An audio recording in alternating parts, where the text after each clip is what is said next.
Hi, I'm Dr. Kia Michelle with Comprehensive Urology. Welcome. Let me give you a tour. We put a lot of time and effort into the highest technologies possible. State-of-the-art ultrasounds, so when a patient comes in, we're able to diagnose you on the spot. We have a number of different procedure rooms where we're able to provide state-of-the-art care in the office itself, avoiding going to the hospital. Another key technology for our diagnosis called the urological. We're able to assess the voiding pressures for a man non-invasively. We're able to identify if a patient actually has BPH, obstruction, or an overactive bladder.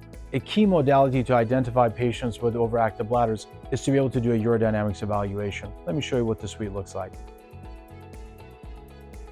The urodynamics evaluation is able to identify the overall physiology of the bladder super easily. And by doing so, we know exactly what the underlying pathophysiology is and how to treat it. One of the biggest compliments that we get is our bathroom. Seriously, take a look. It's the room with the view.